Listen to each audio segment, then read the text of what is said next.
ready? Oh, yeah, he's ready. It's go time. Ready to go beyond the scores and stats. I love it. Good. Let's bring it in. It's showtime, right? Welcome to High on Sports. The whole deal is like some kind of crazy game. Exclusively on MorningShowCentral.com.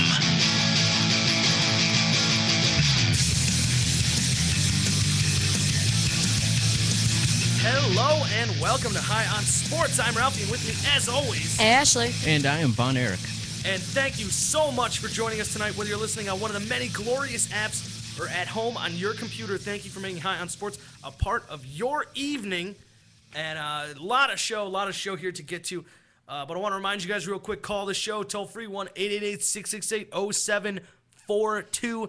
Email your questions or comments to shows with an S at MorningShowCentral.com. We will read them live on the air and tweet your questions to @high_on_sports. We will also read them live on the air. And remember, as always, use the hashtag #HighOnSports, all one word, when you're talking about the show. Get to the website, highonsportsradioshow.com, for the full archive of all our past shows where you can get the audio for free. My blog, a bunch of other fun stuff. Again, highonsportsradioshow.com. Get there now. So let's get right into this. Without much further ado, it is round one. Let's go. All right, big night, big jam-packed show for you here tonight. And of course, we're going to start talking about USA basketball. Riveting matchup tonight against Brazil. Is it? I mean, I just want to say something about that, though. We're obviously not really going to talk about that right now, because right now it's totally irrelevant. It's not even the Olympics yet. And it's women's basketball. No, men's is on tonight, too. They're both playing Brazil? Mm-hmm. I just wanted to say Oh. I wanted to say something really quick. Yeah? You just scared off one of your listeners when you went there. Did I? Yes, you did. As soon as I talked about Olympic basketball? Yes. They're like, nope, not interested. I was watching a number and it is one fell off. Sorry. Man, that's kind of harsh. Back. Someone find him. Tell him to come back. We're not really going to do that. We're talking about the USA. Yeah, this is America. Are you a terrorist? 'Cause Right? legally you have to tell me if you're a terrorist. That's the law. Anyways, that's high treason, I think, actually. I don't know. No, I mean, like, if you saw the game this week, it was an absolute... it was abysmal. Kobe Bryant was only in long enough to get 4 points before they're like, yeah, we don't need you. I think we can handle the Dominican Republic or whatever. Yeah, that's who they're playing. Freaking, Calipari was the coach. You know, that irritates me when an American goes and coaches for someone else. That's traitor to your country. I don't know. The thing is, it's like, it's that quest for Olympic gold. The gold medal to me, honestly, this sounds weird, but the gold medal to me is the most valuable trophy. Yeah, if you win it for your country, not if you win it for some freaking... Hold on. But it's also so selective. He's a very good coach, Coach Calipari, but the USA won't accept him. They're like, no, we got Coach K. There's no. Well, yeah. So if you deal with it that you're not good or better than Coach K. You don't sit at home and you're like, well, not good enough then. No, I mean, if someone else offers you a job and you think you could do it, absolutely. No. Absolutely. He just rose douche points on my list. You're supposed to be devoted to your country, but what do you do when your country's not devoted to you? Okay, you really gonna pick him over Coach K? No. You kidding? Exactly. No. So shit your ass at home, respect your country, and respect the fact that you're not better than Coach K, and they made the right decision. So you're just gonna choose sitting at home and watching it over an opportunity to get a gold medal? I don't care if it says People's Republic of China. If I have a gold medal, no, it's not the same. Gold medal and it's not you the can't same. Take it. You're a traitor. I don't care. Traitor. Whatevs. NBD. I don't like it. Either way, we're done with that. They are playing Anderson Varejao tonight in Team Brazil. Go Andy. I'm rooting for Brazil in this one. Pulling for Brazil. Not really. Andy. I mean, it's honestly, you don't even need to root for Team USA right now. It's like they're fine. They don't need your support. They'll make it. Yeah. They're all right. You don't have to watch. You don't have to care. They'll make it. Anyways, of course, this is just figuring out, Olympic, more or less qualifying. I think all the teams playing now are qualified, but they're sort of just figuring out what's the seeding, who's the one pool seed, play. Group A and Pool C, and whatever other weird ways the Olympics does it. Do you really think they're qualified? Well, I don't think any country but the United States is, as evident by their. What was it? What was it like 116 to 50 something? It's 100 something to 50 something. I don't have the score off the top of my head, but it just wasn't even fair. Who are they playing tonight? Brazil. Oh, the Pygmies. Yeah, the Pygmies. Anderson Varejao, Nene is there. Thiago Splitter. There's some big star potential there on that Brazil team. Big front court. Keep an eye on that. Anyways, that's it. We're not talking about that. We're going to start talking a little bit about the Browns here real quick. That's right, we're going local. Browns made a move that left a lot of people scratching their heads. Some people okay with it. I'm sort of on the fence. Supplemental draft. If you're not familiar with what exactly the supplemental draft is in July. The real draft is in April. All right, we did that. Brandon Whedon, Trent Richardson, all that fun stuff. Excuse me. Then the supplemental draft comes in July. Anyone who wasn't eligible or for whatever weird situation couldn't declare for that draft in April can declare for the supplemental draft. Now, you don't have to take anyone in the supplemental draft. You don't have to be involved at all. The thing is, basically, it's almost like a silent auction, if you've ever been to one of those, where a player's name comes up, and you, if you want him, you basically write a round number between 1 and 7 on a piece of paper, like face down, hand it to the guy, and they randomly, through like a lottery process, pick an order. For example, the order as far as numbered picks was, Bills number 1, Browns number 2, and then so on and so forth. Well, the Browns put a big old number 2 for second round, and they slide that piece of paper in. And, other teams would say, well, we would use a third rounder on there and whatever. And either way, the Browns are the closest pick, so they get him. And now they have to sacrifice a number 2 overall pick for next year's actual draft. The player that they deemed worthy of a second-round pick, is former Baylor wide receiver Josh Gordon. Not someone who's been talked about much lately, considering he didn't play college ball at all last year. Definitely one of the, it's like this all the time with the supplemental draft. Whenever someone's selected, it's because there's a weird series of events that led up to it. For example, Terrell Pryor, obviously going in the supplemental draft last season. Terrell Pryor obviously was going to start the year quarterback for Ohio State. Then they find out he's suspended 5 games. Then there's all these reports he might be suspended more games. He might not even be able to play. And either way, through a weird series of events, he ends up declaring for the supplemental draft and leaves college. So now it's a similar situation with Josh Gordon. Josh Gordon played his first 2 seasons with the Baylor Bears at wide receiver. Then, of course, he ended up... really weird story here. He and a teammate got the cops called on them because they were in a car at a drive-thru at a Taco Bell, and they fell asleep between the place where you order and the place where you get the food. That's like 10 feet.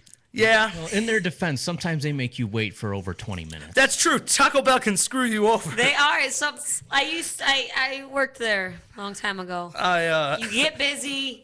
It gets behind. You don't have that many people working at night. You're pissed off because it's 3 o'clock in the freaking morning and you're making all these people food, and all you want to do is go home and go to sleep. Sometimes it takes a little time. The player he was with in the car was the guy by the name of Jefferson. Jefferson was driving, so he was immediately kicked off the team. You're out. Get out of here. Because he fell asleep? Well, clearly they were under the influence of something. I forgot to mention, no, when the cops came to them, they did a drug test. They both tested positive for marijuana. That stuff will knock you out. It's not speculation. They were both high, obviously. And had the munchies. Well, exactly. Why else are you at Taco Bell Come that on late? now. I mean, they totally had the munchies, but apparently they were too tired to even the tiredness outweighed the hunger, and they passed out. So. It happens. Anyways, Jefferson behind the wheel, so he's just straight up kicked off the team. End of discussion. But Josh Gordon wasn't driving, but did test positive and everything. So he was, I believe he was really given like a warning and, more or less slap on the wrist and stuff like that. Well, summer vacation comes. He comes back, drug test again, failed. Apparently spent his summer sparking it up. And at that point, after his second failed test, they said, you are not playing this whole season.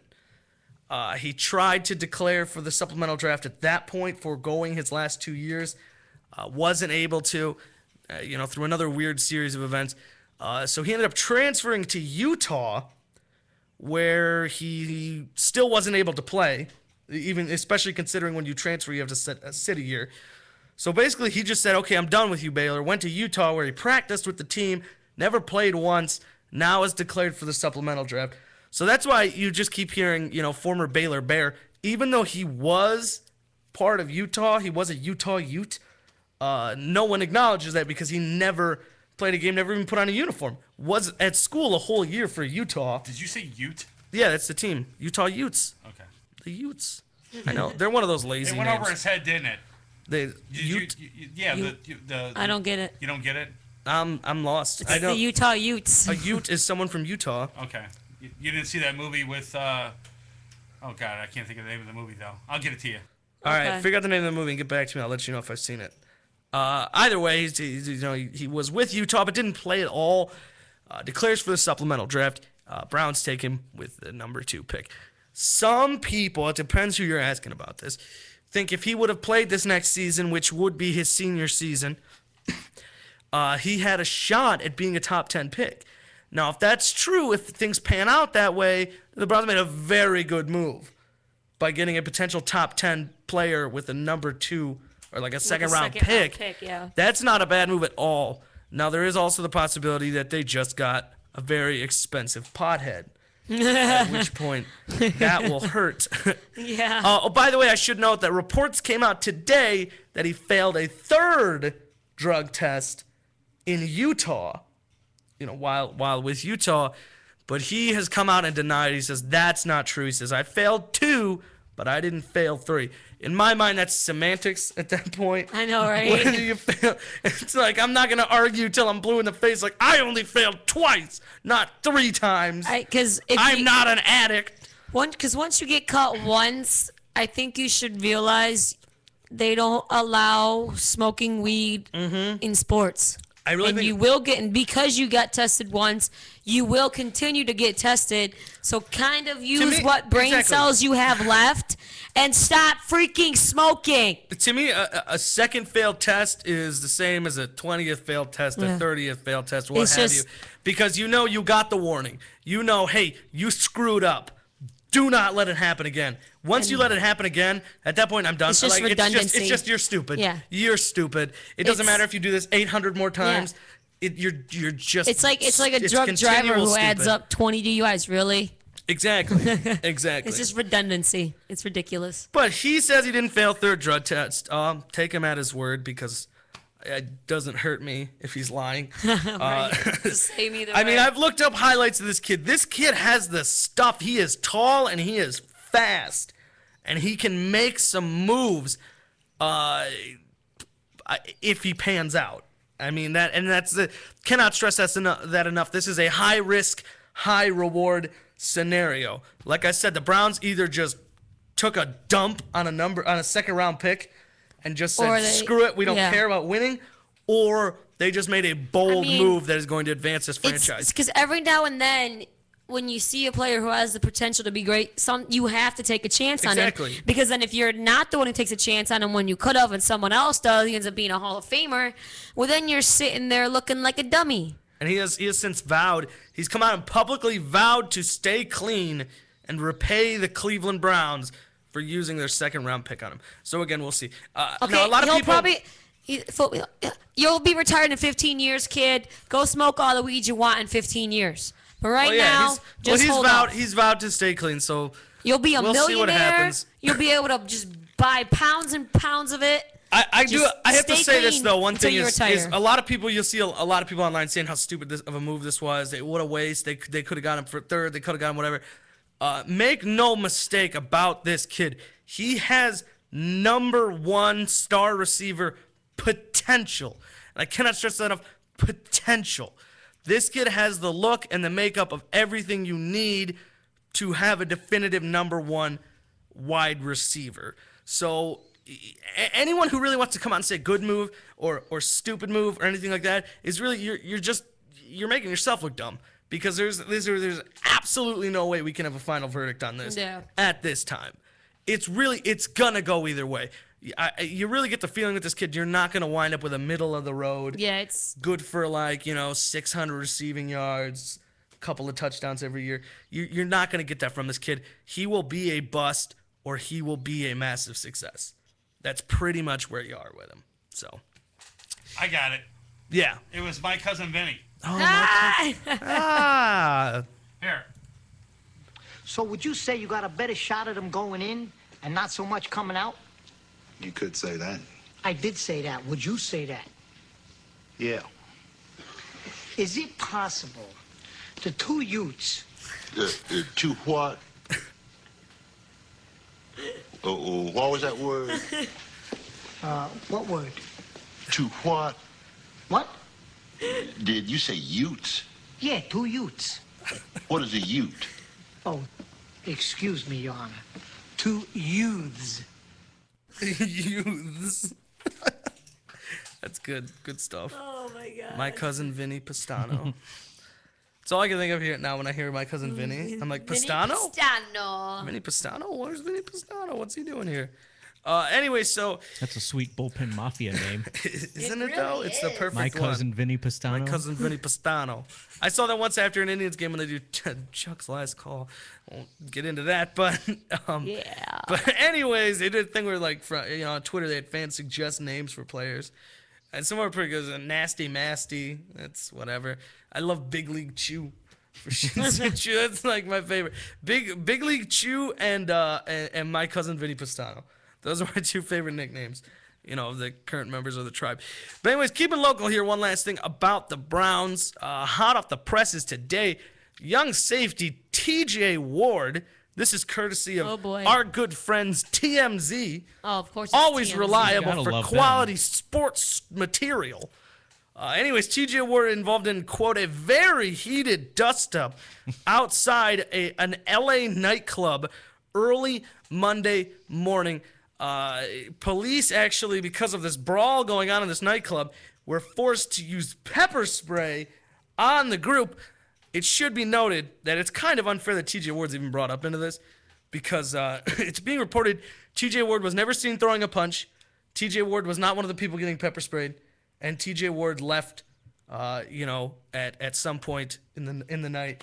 So basically, Before the pepper spray. So he was at a club, and then he left the club, and then a fight broke out. But for I some believe reason, he may have left during the fight, or like he was there while the fight was going on. Well, and he said, But he didn't throw any punches. That's I'm a what- football player. I'm reports not are. about to get hit in the face with a glass bottle and miss half the season. I'm dipping. So really, he did something smart, and TMZ's putting his name into the shit. Wait. TMZ, you're some No, a-holes. wait. No, they're not. Because, see, you didn't get the whole story. The thing is when I was watching the video, they were pushing TJ Ward back. They were holding him back because he kept trying to go back. So he wanted to get into that fight or whatever was going on there.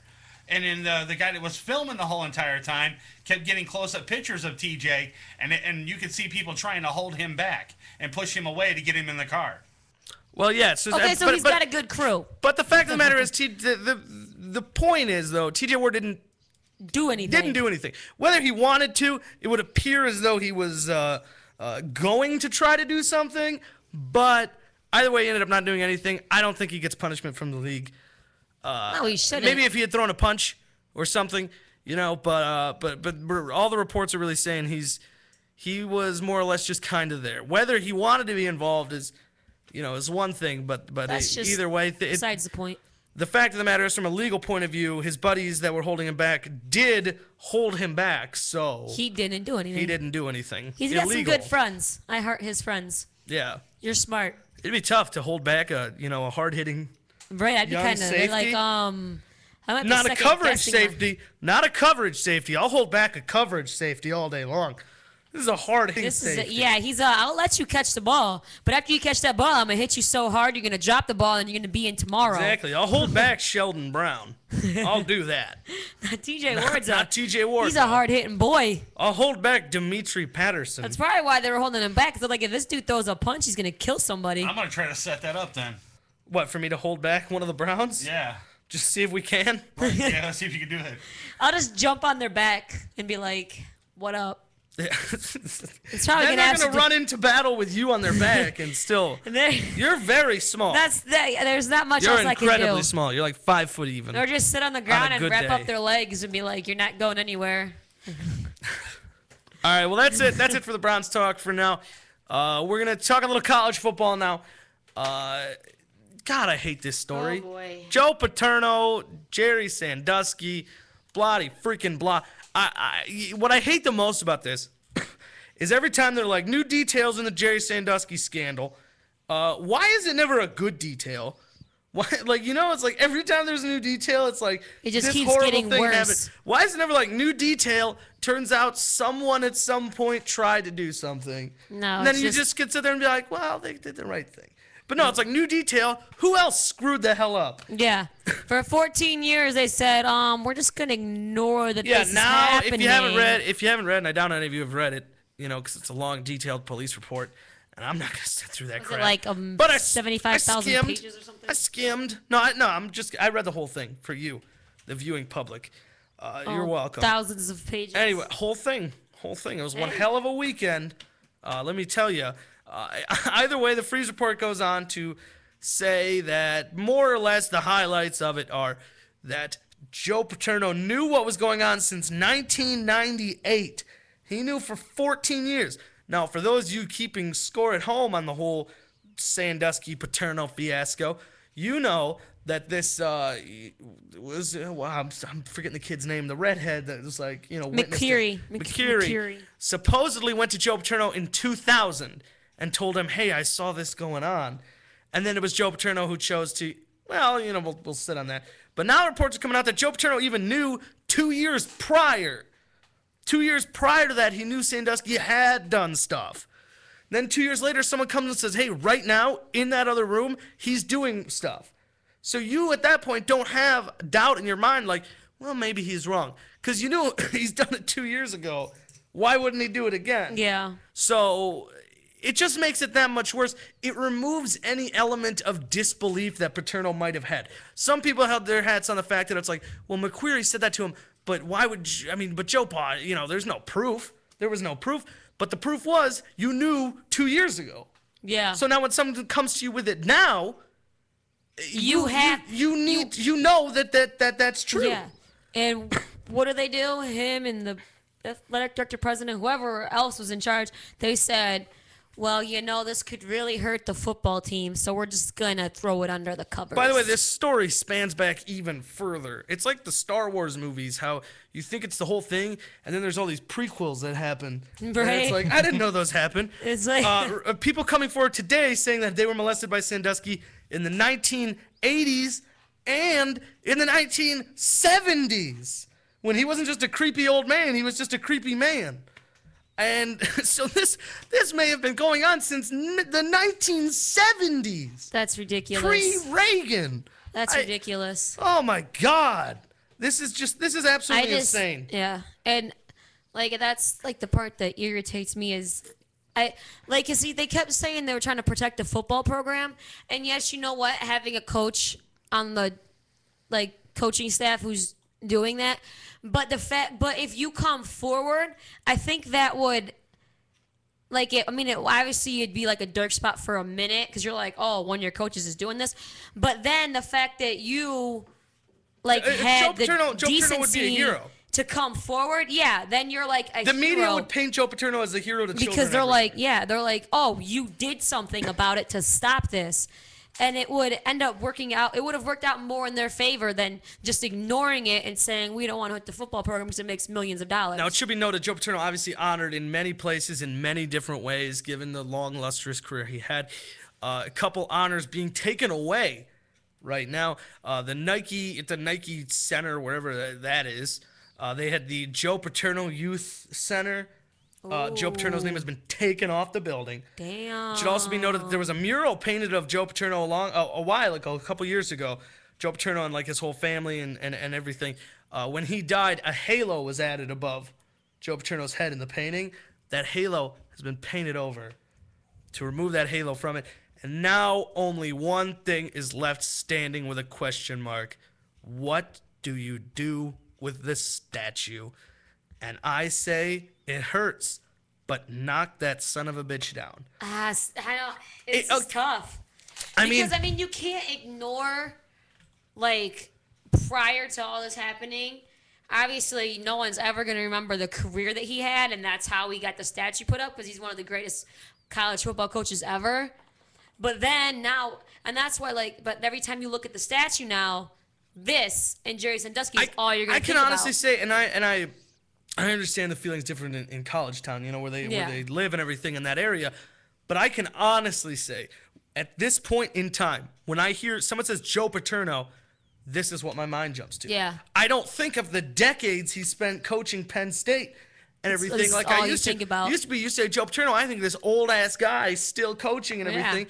You say Joe Paterno now, all I think is a guy who, seemed like such a good person, but really he was so wrapped up in the football side of it that basic human rights were just swept, ignored. Yeah. Protecting children were just swept under the rug. The fact of the matter is, regardless of your emotions on it, the facts are this man knew that one of his colleagues was inappropriately touching and molesting children, and there is a statue of the man where everyone can see honoring him. Yeah. That's all there is. Granted, there was the football side of it. Football, obviously this is a sports show. Sports is our main focus.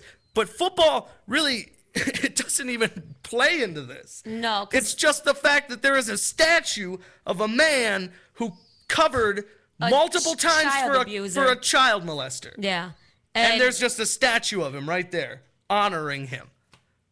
I mean, yeah, it's tough. It's I don't know got where I'm to at come down. They said for now it's staying up. I say let's revisit this in a little bit when emotions aren't pushing us one way or another. That's what they said too. Come back in a month and see what the best course of action like, is. we don't want to make any rash decisions about it, No. so we're just gonna let everyone simmer down. Once it's down, it's down. There's no putting it back up put it later. back up. Yeah, but I don't know. I say screw waiting. Let's go down there right now with some rope and tear it down ourselves. Tie it to a Ford F-150. As if it were a statue of with Saddam the turbo Hussein. boost and just woo. As if it were a statue of Saddam Hussein. I like that. Hey. People cheering in the streets as we bring him down. Death to the infidels. Anyways, maybe we can wrap his head in an Ohio State flag. I will say this though. There you go. Woo! OH. Ayo. There it is. Every time, all the time. Doesn't matter where you are. No, doesn't. I gotta say this, so I know I just said forget football and all this, but we do need to bring football back in for 1 second, and acknowledge the fact that you cannot penalize this football team. That's another thing people are saying, like Penn State should get the death penalty. Yeah, and I do not The death agree penalty, with if that. you're not familiar with it, it's what killed SMU. Don't know what SMU is? That's because they got the death penalty. Yeah. Southern Methodist University Mustangs Used to be the used to be a program, a big-time heavy hitter program. Now, their name is commonly followed up with who? And that's basically a lot of people want to do that to Miami. I say, here's my point on this. You didn't do it to Miami after that massive scandal came out. where that was just years and years and Then years. you're not going to do it to Penn State. If anything, and there are reports coming out, by the way, that if Joe Paterno were still alive, legally the prosecution could seek legal action against him Well, they could because right he's now. a co-conspirator. Exactly. It's like if you see, like, say I'm walking on the road, I see somebody murder somebody, and then the cops talk to me like, I didn't see nothing. Well, I'm a co-conspirator. You're a co-conspirator. Exactly. Exactly. So the fact of the matter is, if Joe Paterno were still alive, he could be facing legal actions. But he's not. So leave the program out of this is all I've got to say about this. Yeah, because don't penalize, and even if it's a small penalty, they're like, we're gonna take away 5 scholarships. What does that mean? How does that even? Why would you do that? Because the football team had nothing to do with it. Like the kids who are on the team now and everything, and even all the coaching staff. Because everyone who knew about it and who covered it up, they've all been fired. Exactly. Joe Paterno was fired, and now he's dead. And then was it the president and athletic director, whoever else covered it up? Was it 2 of the 3 Stooges? There was like Curly and Schultz, something and like that. Shemp, and they've all been fired. Were. So no one who was associated with this is still there. Exactly. So At you this point, can't if you penalize the program, all you're penalizing right now are the kids a playing bunch there of innocent kids who are playing there right now. All right, well, we're going to take a quick break. When we get back, you're going to find out what's urinating us off. You're going to find out our next Olympic preview spotlight. This time it's swimming. Hooray. Michael If there's time, talk a little Kyrie Irving, what his injury is going to mean. 3 up, 3 down, all that and much, much more. You listen to High on Sports on the MSC Radio Network.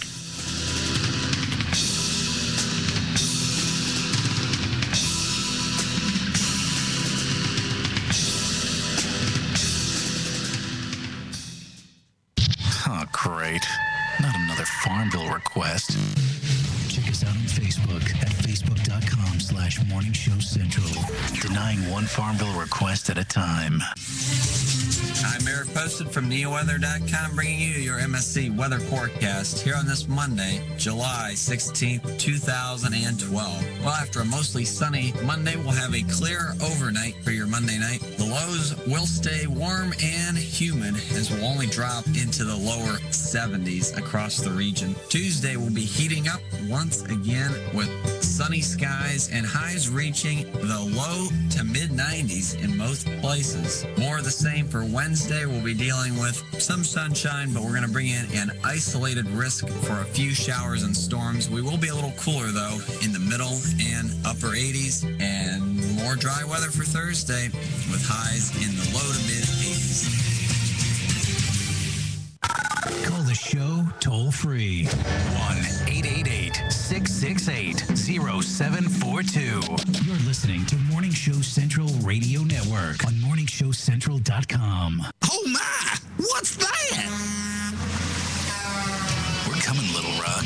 Are you ready? Hide the wife and lock the doors. Cocaine Energy is coming. Redux Beverages has officially announced the launch of Cocaine Energy in Little Rock, Arkansas. Look for it at your local retailer. And if they don't carry it, tell them they need to stock it. Also available online at drinkcocaine.com.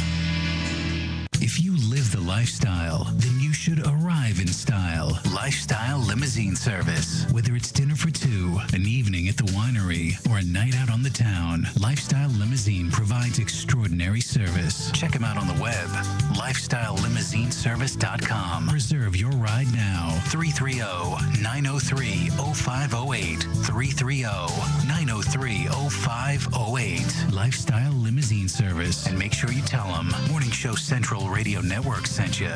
Cocaine Energy Supplement. Due to great consumer demand, Redux Beverages has officially announced the return of its world-famous Cocaine Energy Supplement. It's now available at retail locations across the country, as well as online at reduxdirect.com. That's reduxdirect.com. Don't forget to be part of the all-new Cocaine Energy Supplement social network, where you can meet other Cocaine Energy Supplement fans from around the world. Cocaine Energy Supplement. You can become a member.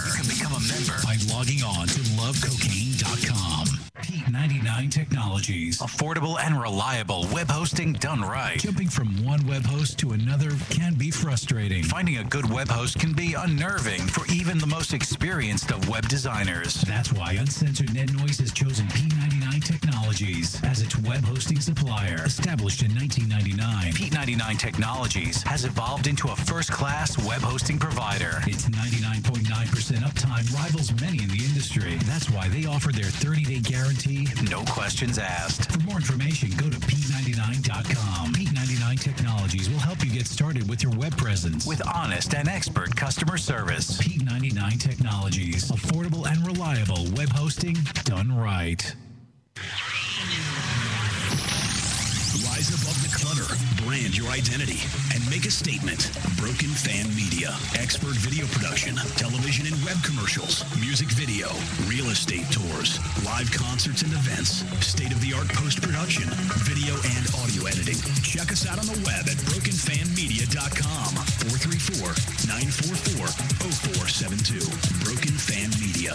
The next generation of sight and sound. Having problems with your home computer or business PC? Looking to have some upgrade work completed on your computer? Have a special project in mind that may be too much for you to undertake alone? Time to call Joe the Printer Guy! Joe the Printer Guy offers a full-service hardware and software repair center at his facility to handle your PC, server, and networking needs. Let their professional service staff handle your computer needs. They offer expert service at an affordable price. Visit Joe the Printer Guy at 14035 Madison Avenue, Lakewood, Ohio. Online, joetheprinterguy.com, or give him a call at 216-651-3880. Joe the Printer Guy.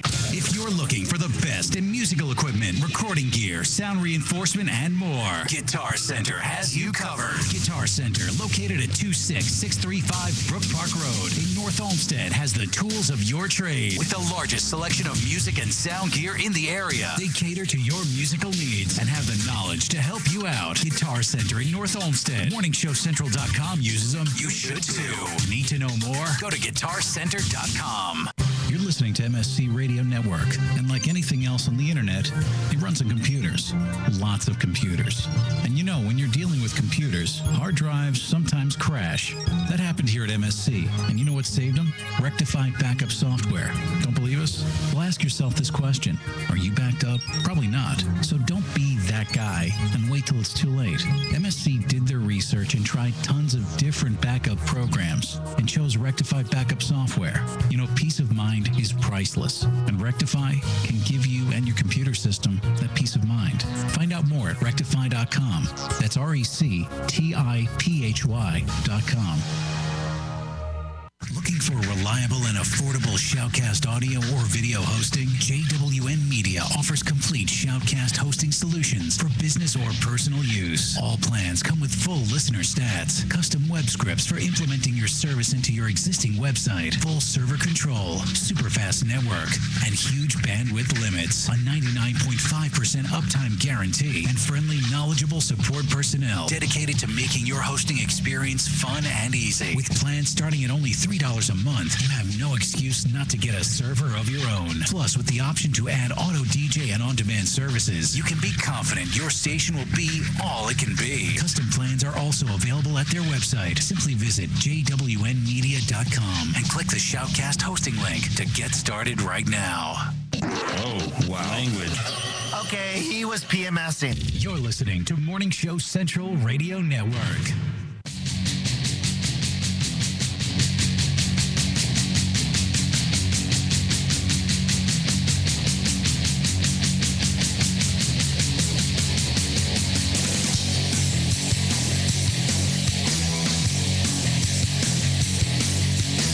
Hello, and welcome back to High on Sports. I'm Ralphie, and with me, as always, Ashley.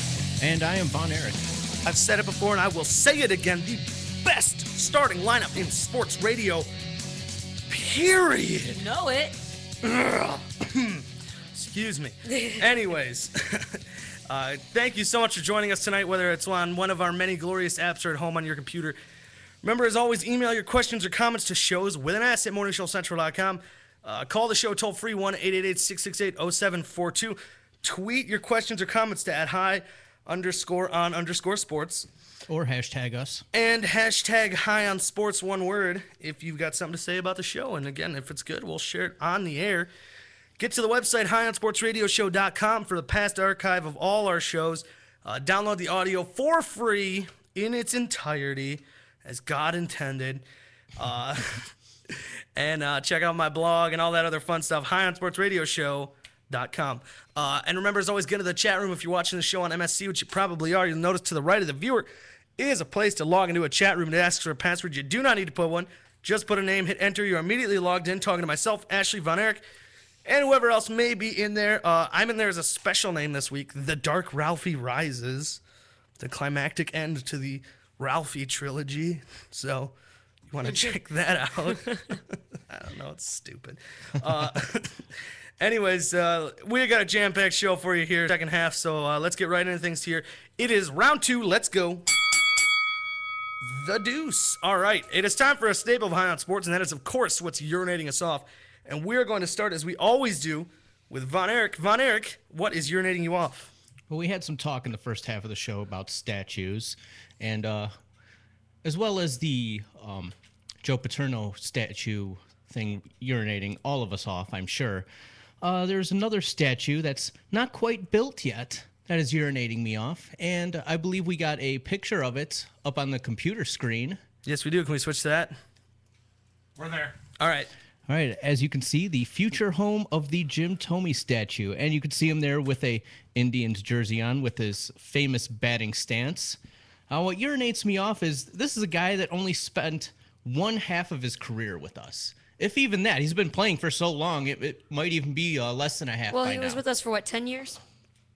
Something like 11? that. I'm going to say, Close to 12 total. I think like 11 and a half, something like that. And this is something we've mentioned on the show before. You know, he has somewhat of a backdoor deal with the Chicago White Sox, which I'm not too familiar with some of the details. Ralphie, do you recall bits and pieces of that story? Well, there's no specifics for sure, but basically he's got an agreement with the White Sox front office that upon his retiring, there is a sort of advisor role or some sort of assistant something kind of payroll thing that he is more than welcome to come accept with Chicago. It's going to be like one of those figurehead things, like how Jim Brown for many years for the Browns was a special advisor, which meant he could just hang out on the sidelines it during meant games. we'll give you money to show up and high five some fans. So that's see, what pretty I don't much really it. get with him doing that for Chicago is he didn't play for Chicago that long at all. No, he didn't, but he's a Chicago native, so he wants to keep it home and all this stuff. And it's just the classic example of in sports, when you're an athlete, when you're a star somewhere, where is home? Is home where you came from, or is home where you make it? And I mean, obviously, as someone, Cleveland native, born and raised, I would think that I would always view Cleveland as my home. But if I went somewhere, and I was there for over a decade, people wearing jerseys with my name on it, that city... You gotta show them some love. ...totally absorbing me and immersing itself in what I am and what I represent, I feel like it could change. Even if I'm in another city, I'm obviously still going to be like, if I was a baseball player or something, I'm still going to be a Browns fan. And, upon my retirement, I'd probably, split my fanship with wherever I played and still the Indians, But, Browns, Cavs, all that stuff, I'd still be rooting for them. But I feel like if a city really accepted me for over a decade, I would sort of make that my new home. And that's where I am. Look, where's Zydrunas Ilgauskas live and work right now? Cleveland. Where's he from? Lithuania. Where the hell is that? Well, yeah, ain't nobody I don't even know.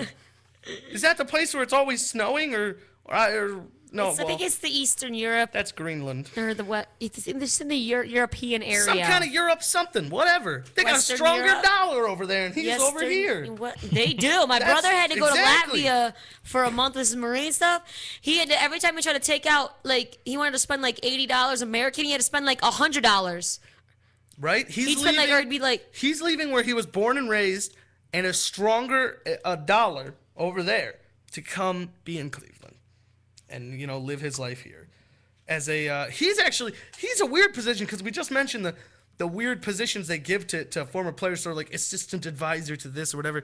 He's the assistant GM, just straight up, no strings attached. He is the direct assistant to Chris Grant, our GM for the Cavs. So that's pretty legit. That's like a legitimate role in a team. But I don't know. I mean, it hurts. It really does. Yeah. And I've always thought about this. What is his legacy here? How do we view him? I still remember him douching us over.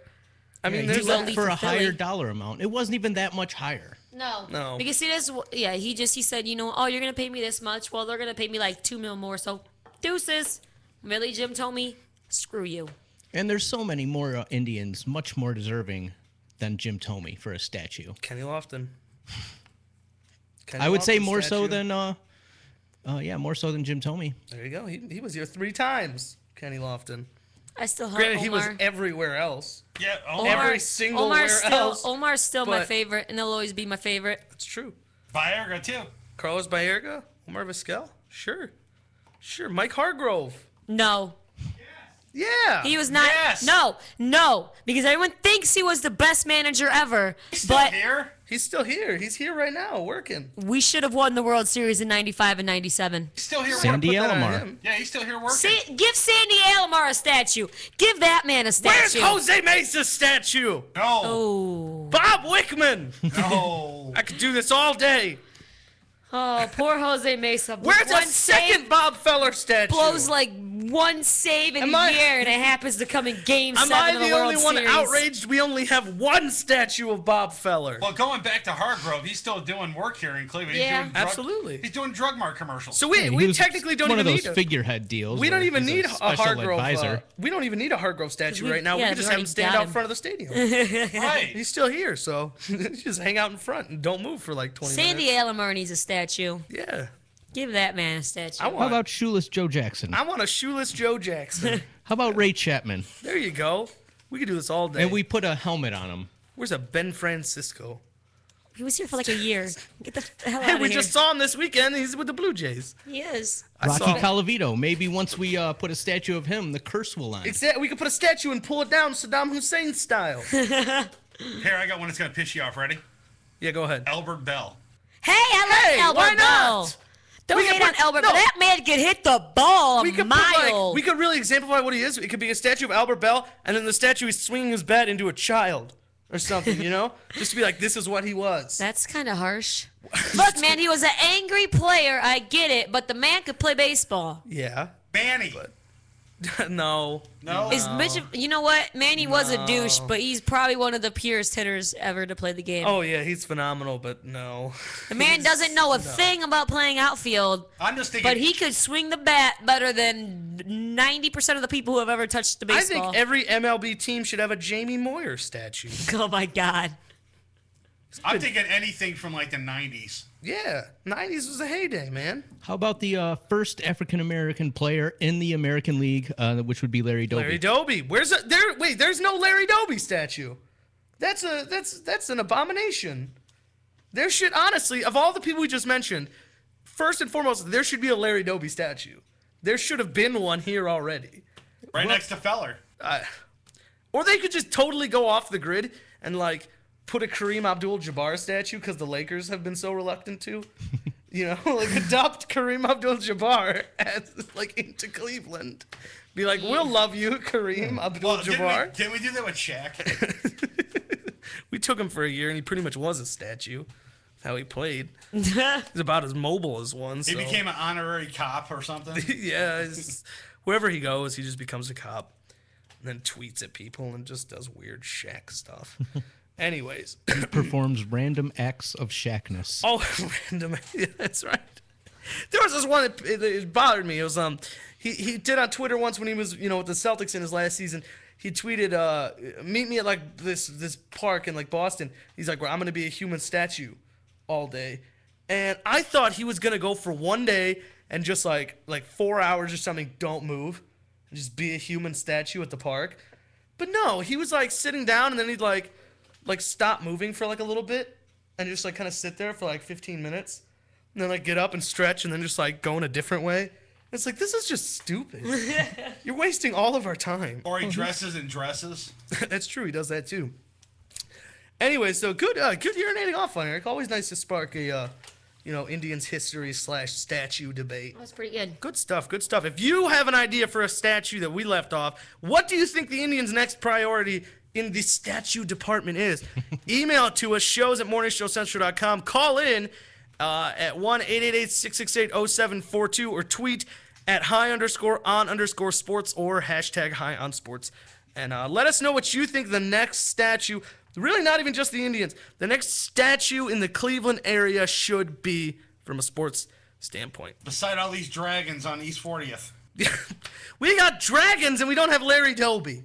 Just putting that out there. Let's think about that for a minute. Anyways, thank you, Von Erich. And now, Ashley, we're going to go to you. Ashley, what's your name you off this week? It's kind of short and boring, but I'm completely done with Dwight Howard. I feel you. I'm done with it.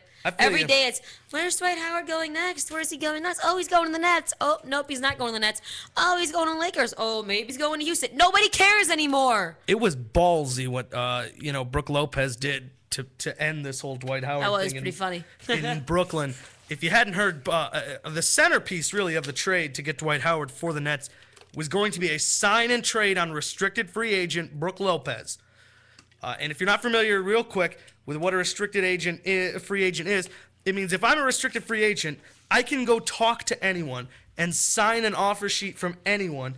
Then my team has 3 days to match that exact offer, no matter how astronomically high it is, or I get to go to that other team. So, Brooke Lopez was sitting around getting sick of all this. He's like, I want a long-term answer now. Am I a Net? Am I a Magic? I want to know. So he basically told his agent to tell the front offices of Brooklyn, tell them you have until, I believe it was either Tuesday or Wednesday, either way, you have until 6 p.m. to either tell my client he's a Net or a Magic.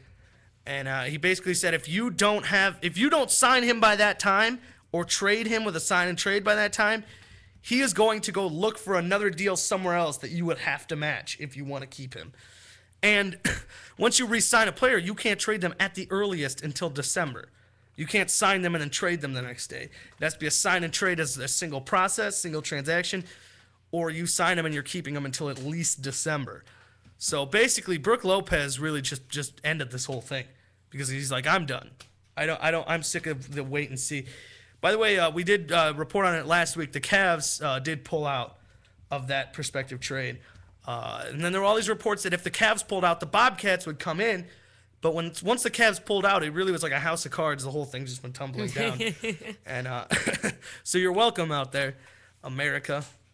Cavs single-handedly stopping the creation of another super team for now until he becomes a Laker or something else, and then he's just a super team somewhere else. Yeah. I don't know. Although, wouldn't it be just disgusting if he gets traded to the Lakers and the league's okay with that? But they weren't okay with the Chris Paul trade a year ago? That would just be sickening. But anyways, either way, though, by the way, you people at home sick of the whole super team thing going on. You're saying to the TV and everything now, like, well, what's the deal with the new CBA? I thought it was supposed to stop these super teams. For the record, it is going to stop the super teams in about 2 years. 2 years, the new financial standings kick in, where right now, if you're, let's say, $20 million over the cap, you got to pay another $20 million in what they call the luxury tax, the penalty. But starting in 2 years, it will be your fee will be a $5 million fee just for breaking it. Even if you break it by $1 million, you still got to pay $5 million flat fee, plus double however much you're over. So instead of going over 20 and paying 20, you're going over 20, paying an additional $45 million. So that is to say, the super teams that are forming right now, you have the next 2 years to really form one. If you don't get one by then, you're not going to get one unless you build up through the draft, something a la the Oklahoma City Thunder. But the fact of the matter is, once certain teams like the Heat, their contracts are all going to expire at the same time, and there's not a chance in hell they will be able to have the cap room to be able to re-sign Chris Bosh, LeBron James, and Dwayne Wade. So the super team will die in the next couple of years. But you really got that 2-year window to build one if you want to get one. Well, that's a dumb thing. If you want to. Obviously, everyone wants to. But if you can, you got 2 years to do it. All right, well, thank you, Ashley. I'm going to forgo my urinating off for the sake of time so we can get to our number 2 in our Olympic Spotlight series. This week, we're going to look at the United States swimming team. Exciting. Full disclosure, racking my brain on what we were going to break down this week, what we were going to spotlight from the Olympics. I was looking at some of the funnier stuff, the table tennis, the archery, stuff like that, which I'm going to try to do something a little more fun next week. But what I was looking at, and I decided against it because there was no one to talk about. There was no story here. It was just an awesome Olympic sport I discovered. It's called modern pentathlon, which if you don't know what it is 5 sports in one. It requires athletes to do them in segments: swimming, riding a horse through an obstacle course, sword fighting, running, and shooting a gun. How do all those relate? They don't. At all. It's awesome. You're not doing them all at once. You actually, what it is there's a swimming part first, and then you establish some sort of leader point system based off that. That's followed by the archery, which is followed by the horse, which is they call it show jumping or something like that, where it's basically a horse obstacle course. Equestrian? You ride them. Yeah, you ride the horse, it jumps over the little bumps and stuff. Then after that, you run with a gun. And you run, and it's a laser pistol, so I don't know if it actually shoots bullets, but that's neither here nor there. It's still awesome. You run to a designated spot where you stop, and then there's 5 targets, and you have to shoot the targets. This is a Jason Bourne movie. This is not an Olympic sport. I think they just had somebody literally probably write down 25 random-ass activities. And they just combine Put them in a hat, and you pull just them out, pick. Yeah. I'll tell you what, though. One thing I would say to improve modern pentathlon would be that you ride the horse with a sword and a gun.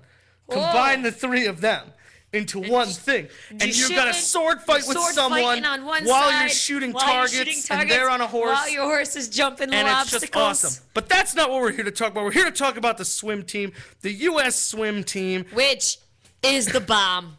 That's right. That's right. If you recall, the darling of our last Summer Olympics in the Chinese water cube is what they called their water facility because they're weird.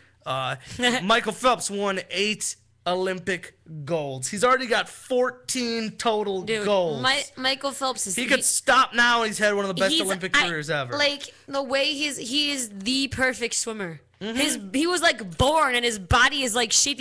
He's shaped like a boat. Creepy long arms, and like the way his body, he swims like a fish. It's like you genetically combined a seal with a boat. And then Michael Phelps came out and go then in the shaped it like a water. man. Yeah. And Michael Phelps came out. It's insane. Anyways, we will talk about Michael Phelps in just one second. There's 34 events. Not going to go through all of them. 17 events in each gender. There's but they basically break down to freestyle, backstroke, breaststroke, butterfly, individual medley, relay, and marathon. And they all have different various distances. For example, freestyle has the 50-meter, 100, 200, 400, and 1,500 meter. And there's all those events for men and for women, so that's how you get your total 34. But obviously we're here to talk about the team. There's a bunch of women, and good for them. That one old lady.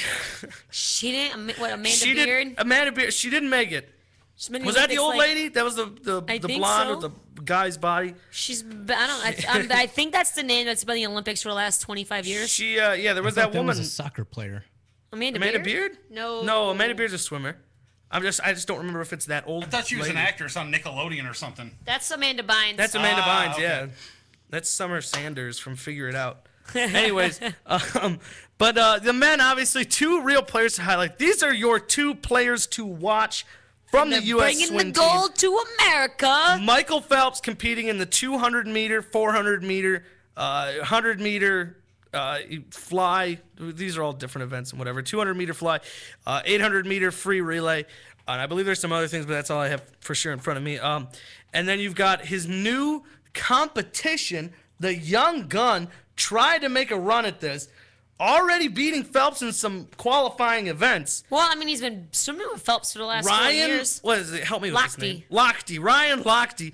200-meter backstroke, 200-meter individual medley, 400-meter individual medley, 200-meter free, and 800-meter free relay. So they are teammates on the relay. But, that's it. They're really, honestly, with the way the U.S. has cornered the swim team right now, every event they're in together, it's going to be who's going 1, who's going 2 out of the 2 of them. I'm a little bit upset. Phelps, I believe he has 7 total events he's doing this year. A little bit upset because it was 8 again, but he dropped 1. Actually, he dropped the event the night after in qualifying. He beat Lochte. So, a little disappointed that he's not going for that again. But all right, we're leaving 3 up, 3 down.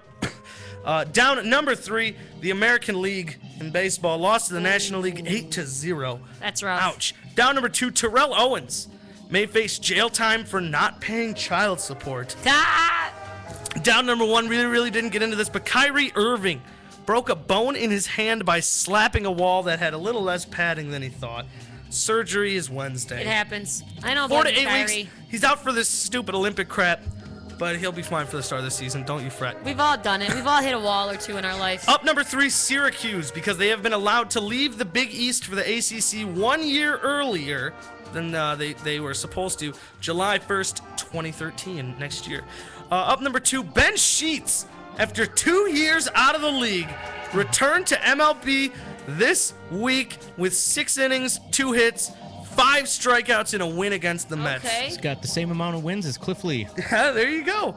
And up number 1, the New Orleans Saints re-signed quarterback Drew Brees to a 5-year, $100 million deal. So, definitely well-deserved. I mean, if you're going to pay a guy that much, it's got to be Brees. I wonder if he used the pinky when he said that. Probably. In negotiation, $100 million. All right, well, that's going to do it for us this week. Of course, next week we'll be nearing the MLB trade deadline, have a lot of hot rumors flying at you from that department. What moves will or won't the Tribe make? Is Chris Perez up for sale? All that and much, much more we'll find out next week. So for Chris, Von Erich, Ashley, I am Ralphie saying good night, everybody. We will see you next week, same time, same place on MorningShowCentral.com.